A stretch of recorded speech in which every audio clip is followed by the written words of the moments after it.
C'est vrai que la Ligue se comporte de cette façon.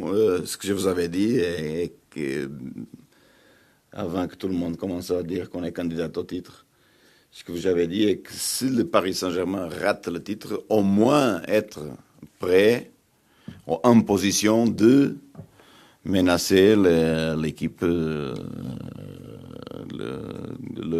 titre de championnat. Ça, c'est le plus important. Parce que dans les années que le Paris Saint-Germain ne gagne pas, on a eu Monaco, mais après les achats de la part des Qataris, c'est tous PSG. Au moins dans ces années que les choses sont un peu imprévisibles, profitez. Maintenant, cette année, bon, les choses sont un peu chaudes et on regarde qu'il y a beaucoup des équipes qui sont prêtes pour toucher. Mais il faut être régulier.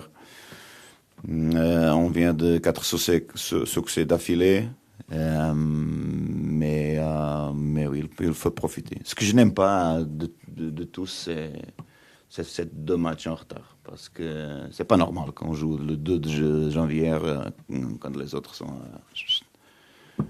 à faire des vacances. Si tu as un match compétitif qui est en retard, que tu touches le 2 janvier et tout le monde pense que ça va. Mais bon, c'est en fait la première date disponible, mais ça touche la vérité sportive pour moi. Et de toute façon, il faut continuer à être performant et compétitif pour être là. Jusqu'à ce moment-là, on est bien, mais il faut pousser. Ça peut être intéressant, oui.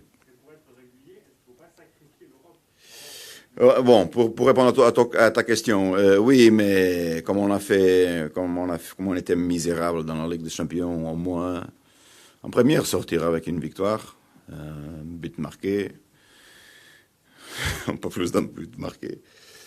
Et après, si on tombe dans l'Europa League, bon, c'est le niveau plus bas et on doit faire beaucoup mieux. Après, ça dépend évidemment des tirages au sort, etc.